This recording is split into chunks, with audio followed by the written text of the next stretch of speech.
Hey everyone.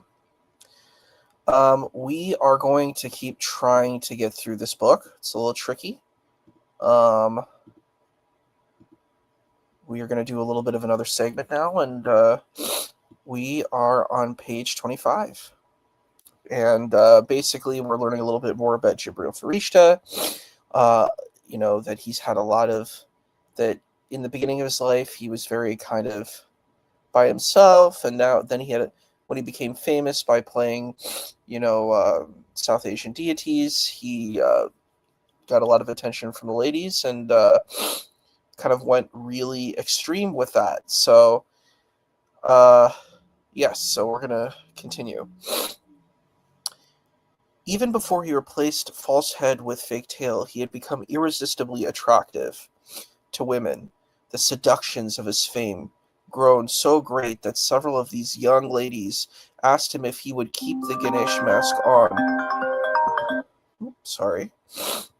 While they made love, but he refused out of respect for the dignity of the god, owing to the innocence of his upbringing. He could not at that time differentiate between quantity and quality, and accordingly felt the need to make up for lost time.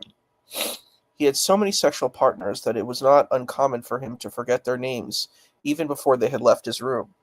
Not only did he become a philanderer of the worst type, he also learned the arts of dissimulation, because a man who plays gods must be above reproach.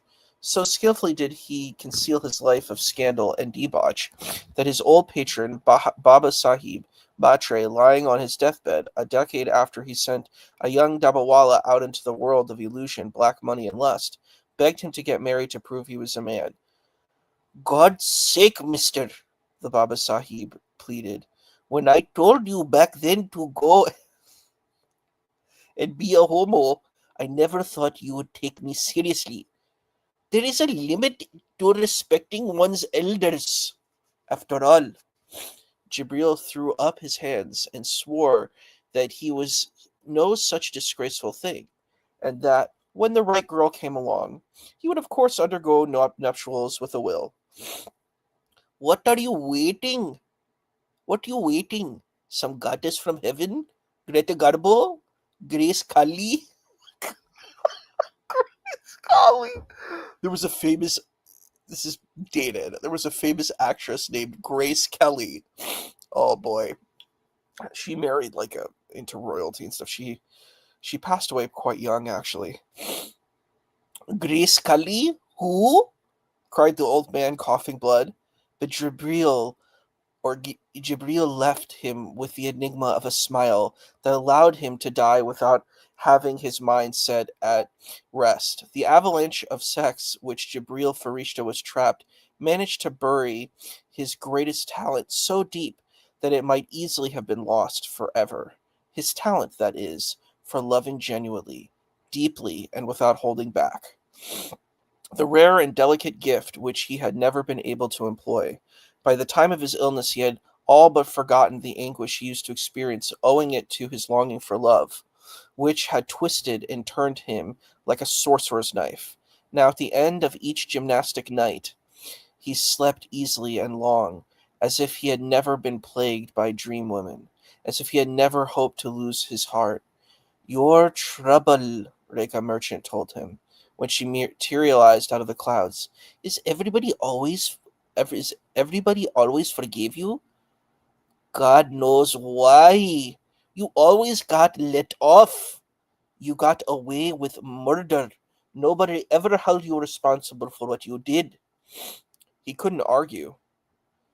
"God's gift," she screamed at him. "God knows where you thought you were from. Jumped up type from gutter. God knows what diseases you brought." But that was what women did. He thought in those days they were vessels into which he could pour himself. And when he moved on, they would understand that it was his nature and forgive. And it was true that nobody blamed him for leaving, for his 1,001 pieces of thoughtlessness.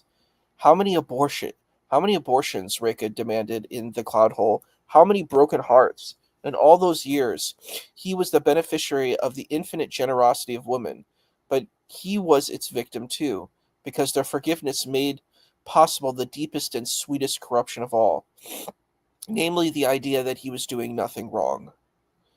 Reka, she entered his life when he bought up the penthouse at Everest Villas, and she offered as a neighbor and businesswoman to show him her carpets and antiques. Her husband was at a worldwide congress of ball-bearing manufacturers in Gothenburg, Sweden, and in his absence she invited Jibril into her apartment of stone lattices from Jaisalmer and carved wooden handrails from Caroline palaces and a stone Mughal um, chhatri or cupola turned into a whirlpool bath. When she poured him French champagne, she leaned against marbled walls and felt the cool veins of the stone against her back. When he sipped the champagne, she teased him. Surely gods should not partake in alcohol. And Muslims too. Muslims aren't supposed to partake in alcohol either. Uh, and he answered with a line he had once read in an interview with Aga Khan. Oh, you know the champagne is only for outward show. The moment it touches my lips, it turns to water. Well, this kind of reminds me of the axiom: power corrupts, and absolute power corrupts absolutely. So we need to be aware of that.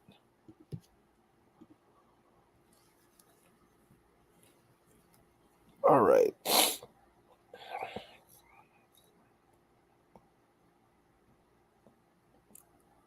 Let's see.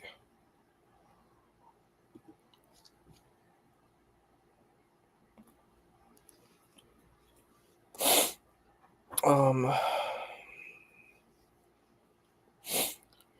After that, it didn't take long for her to touch his lips and deliquesce into his arms.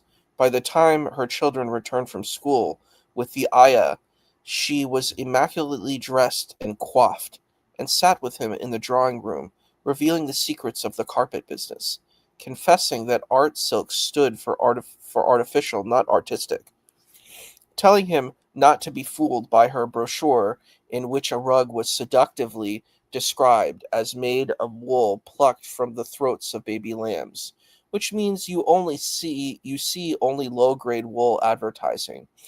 What to do, this is how it is. He did not love her, was not faithful to her, forgot her birthdays, failed to return her phone calls, turned up when it was most inconvenient, owing to the presence in her home of dinner guests from the world of the ball bearing, and like everyone else, she forgave him. But her forgiveness was not silent. Mousy led off. He got from the others. Rekha complained like crazy. She gave him hell. She bawled him out and cursed him for the useless Lafanga and Haramzada and Salah, and even even in extremis, for being guilty of the impossible feat. Oh boy, of having. You know what? I'm not saying these words anymore. I'm not going to say these words. I'm going to use other words for it. It's just I can't say them. I'm sorry. For having sexual relations, the sister he did not have. I think the sister he did not have. She spared him nothing, accused him of being a creature of surfaces like a movie screen, and then she went ahead and forgave him anyway, allowed him to unhook her blouse. Jabril could not resist the operatic forgiveness of Rekha Merchant, which was all the more moving on the account of the flaw in her position, her infidelity to the ball-bearing king, which Jibril forbore to mention, taking his verbal beatings like a man, so that whereas the pardons he got from the rest of his women left him cold and he forgot them the moment they were uh, uttered. He kept coming back to Reka so that she could abuse him and then console him as only she knew how. Then he almost died. He was filming at Kanyakumari, standing on the very tip of Asia, taking part in a fight scene set at the point on Cape Comorin, where it seems that three oceans were truly smashing into one another. 3 sets of waves rolled in from the west, east, south, and collided in a mighty clapping of watery hands, just as Jibril took a punch on the jaw. Perfect timing. And he passed out on the spot, falling backwards into trioceanic spum. He did not get up. To begin with, everybody blamed the giant English stuntman, Eustace Brown, who had delivered the punch. He protested vehemently. Was he not the same fellow who had performed opposite Chief Minister N.T. Rama Rao in his many theological movie roles?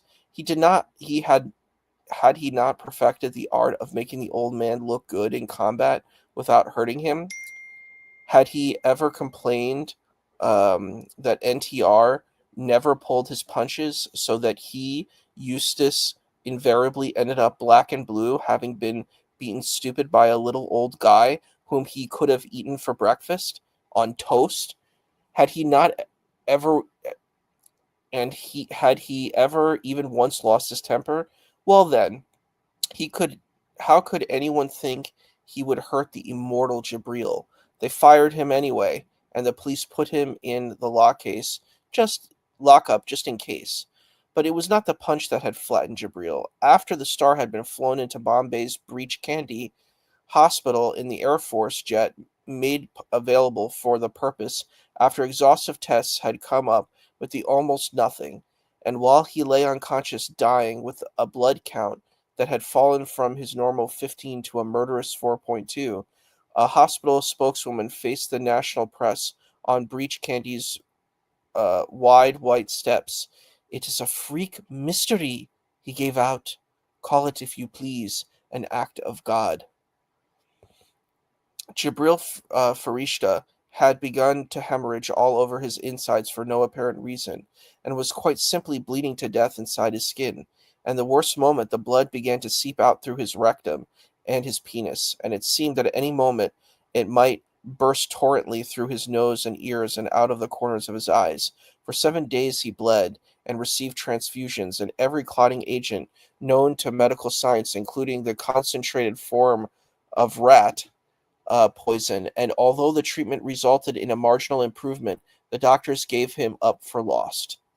So we're going to stop here for now. We have, this is another section of the text, and we might do another 15-minute segment, but I've got to go to class, so I will see you all later.